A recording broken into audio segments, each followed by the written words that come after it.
The combo meter. Nothing hurts worse than missing a punch and seeing it disappear. But what if you could beat Arkham Asylum without this ever happening? That's exactly what I set out to do, and it did not start out great. There's no way After failing 7 times in one live stream, alright, we're done. I had to figure something out. Clearly LARPing as Batman Arkham videos wasn't gonna cut it. Luckily for me, there are things about this game, features that Rocksteady didn't add in the other games, that turned this challenge into an absolute cakewalk, for the most part. And speaking of Rocksteady, their official YouTube channel has over 3,600 subscribers. Mine, on the other hand, we're getting there. After that disaster they cooked up last year, you should subscribe and help us beat Rocksteady. The first thing that made this challenge a breeze were the amount of fights that you can straight up just skip in this game. Like this part after you leave the mansion and enter the abandoned tunnel. Normally you would drop down and fight these guys, but if you're quick enough you can walk right out this door before they ever notice you. Or when you leave the Botanical Gardens and talk to Cash about Killer Croc, you would have to fight these guys on your way to the intensive treatment. But if you skip Cash Money after leaving the gardens, these guys don't even spawn in. But obviously there are still fights that you cannot avoid. So did I just man up and deal with those goobers? Of course, since I have no other choice, there can't be any other answer to this than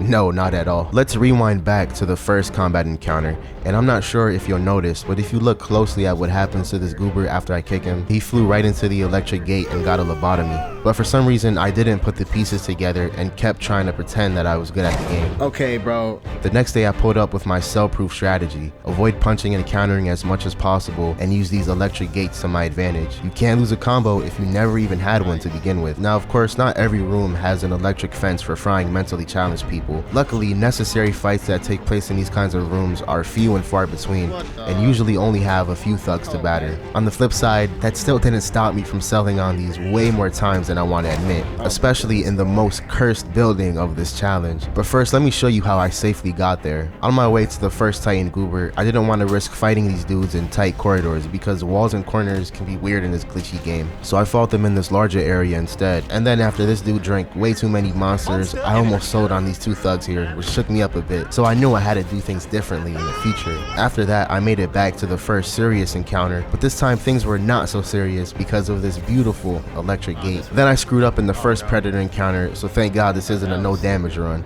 And no, I will never ever do a no damage run on these games. I got past it though and finally got outside for that fresh Gotham City air and made it back to the Batmobile after previously selling there because of one of the dumbest things about this game. You all know about the drop attack move. The thing is, this is the only game in the series that doesn't have it. It only has the glide kick. So if you end up landing on a guy in this game, it gives you a combo of 2 and then immediately robs it from you. I don't even understand why they would make it start a combo in the first place. And this isn't even the only time this happened to me during this challenge. It happened one more time after this in that cursed building I mentioned earlier. Before we get to that, I gotta show you how the Batmobile fight stopped being something to worry about. You glide down and get the alert that the Batmobile is getting murked, then give these guys the musk, and once you get to Arkham North, these 2 small buildings have electric gates, and I'm only sure you can only guess what happened to these guys. Now we finally get to the medical facility, or rather, the cursed facility. Yes, this is the building that caused me the greatest amount of distress during this challenge. The first time I got here was before I discovered the cell-proof strategy. During that time, I somehow unlocked my inner Arkham videos and destroyed the elevator guys and then later the Batmobile guys to make it to the medical facility. And things were going great when I saved Cash Money and Dr. Young. It's only when it was time to save Dr. Chen is where I got screwed over by the drop down thing I mentioned earlier. I walked up in there and thought I was being smart by seeing if I could get the second wave of thugs to drop down sooner so they wouldn't jump on top of me later and kill my combo. And that worked, but as soon as I jumped back down over the ledge, I dropped down on one of them. Did you catch it?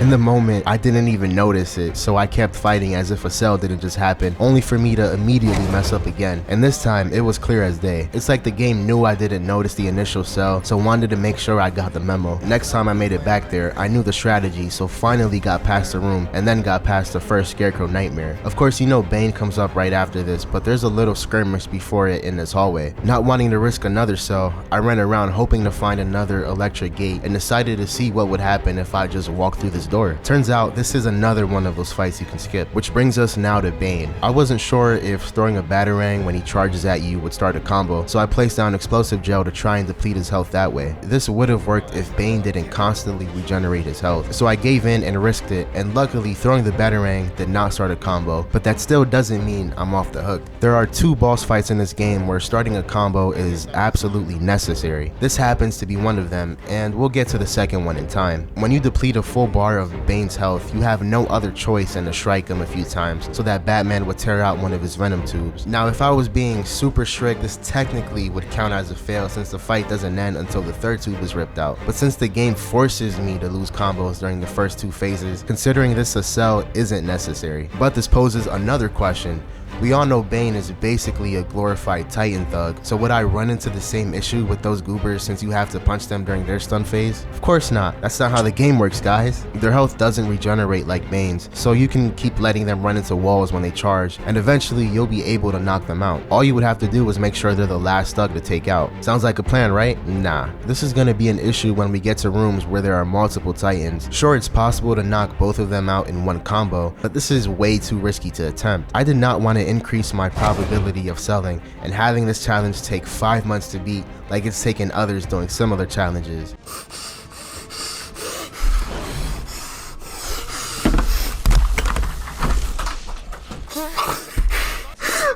Oh my god. 5 months! Dude! 5 months! This is where live streaming actually helped me instead of simply adding pressure. One of the most legendary Arkham viewers, Triton, revealed something that would make these Titan fights nothing more than a waiting game. Even the infamous Sewer Titan towards the end of the game. We do have quite a ways to go before we get to the next Titan fight in the Gardens, so in the meantime, on our way to the Arkham Mansion, we get the Batclaw which Batman has to stare at for 3 hours, and then we come to the next part where Triton came in clutch. I was so used to the electric gate strat that I stopped thinking outside the box, so when I came to these dudes in the sewer, I really thought I was gonna do something here and come out on top. This abyss at the end of the sewer here completely slipped my mind until Triton mentioned it. Thing is, he mentioned it too late and I ended up banning him for that. Triton, I heard you got banned. I speedran back there and threw them all down into the gulag. Then once we finally made it out the sewers, I came across these guys on my way to the mansion. And thank God I channeled my inner Alfred and schooled these chumps. Nice. Once at the mansion, I decided to save these dudes throwing papers around for later and save cash, then investigate Dr. Young. Then going to the library, I dealt with these guys, but it wasn't an issue at all because I lured them up these steps and right into this wonderful electric gate. And because Quincy Sharp was so generous, I did the same thing in the library with these chumps. Then I walked down the world's longest hallway, and during the second Scarecrow Nightmare, I used the explosive gel on these skeletons, which instantly knocks them out. That little fun fact right there is going to be very important once we get to the Gardens, the Penitentiary, the sewer, basically the whole rest of the game. And after saving the Bruja and cooking these clowns, it's time to deal with the Penitentiary. It does seem like I'm gonna have to fist fight these dudes out front, but nah. Up these steps is another electric gate. I was definitely grateful for the amount of these in this game because once we get to the later games, I'm gonna have to get lessons from Batman Arkham videos. I did have to get into an actual fist fight once I got inside, but that was chill, and I found Quincy to thank him for installing all these electric gates. You have anything to say for the people? Meatballs! Chicken meatballs!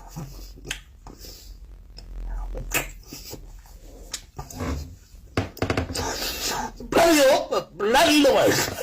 Then I came across the first lunatic and did a ground takedown on him since he's the only guy in this room. But once we get to rooms with multiple of these retarded people, I'm gonna have to switch up the tactics. And when we fight Harley Stugs, I knew the first round was gonna be simple because of this beauty. And thankfully my knowledge of this game pulled through, and I remembered down these steps is another beauty, so the second round was another breeze. Then I got to this room with 2 lunatics and I had a plan. I would let the first one chase me all the way to this gate, and things were a bit awkward at first, but I let him jump on top of me and threw him right into the gate. Hopefully he wakes up normal. And the same exact thing for his brother, and then I just took down their cousin normally since he was alone. The second Harley fight was another cakewalk. I just threw these guys down into this indoor moat. Maybe they'll wash up in Croc's lair. Oh no, don't remind me of Croc's lair.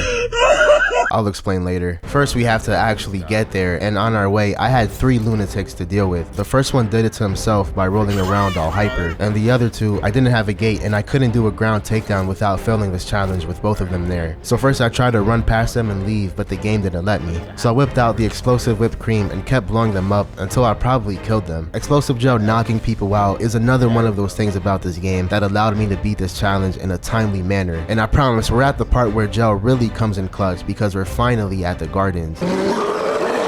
Yes, Titans is where the explosive gel really shines in this challenge. All I had to do was spray this crap down and batarang these idiots when they charge, then detonate it. After a while their health goes down, and eventually when they're down for a takedown, you just spray gel in front of them and...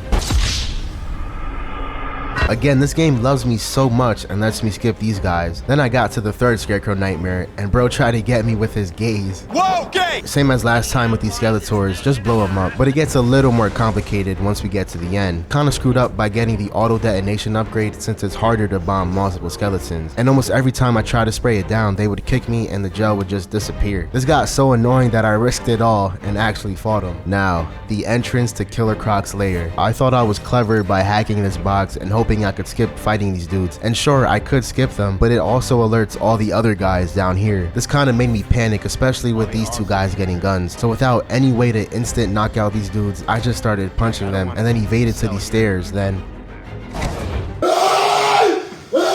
the icing on the cake are the 10 more cells after this, with 5 of them being in the medical facility. It took another 3 days to finally get back to Croc's lair, and this time I was ready. Guy out.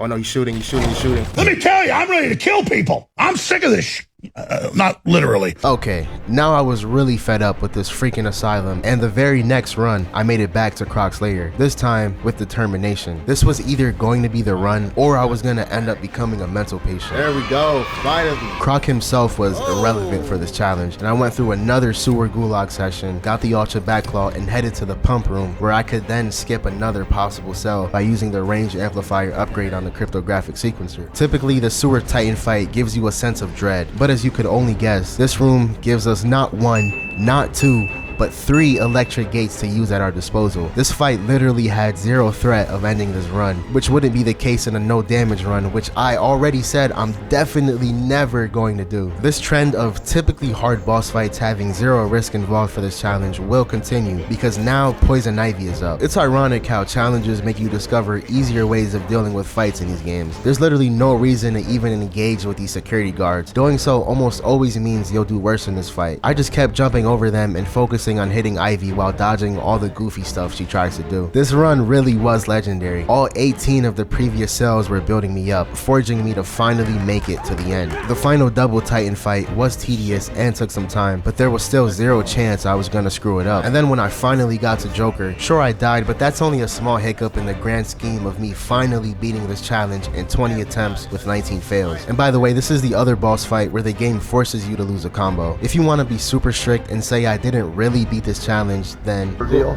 Let me tell you something. I got through Arkham City and now Asylum. With 2 down and this being December, we all know which game is next. Oh no. No!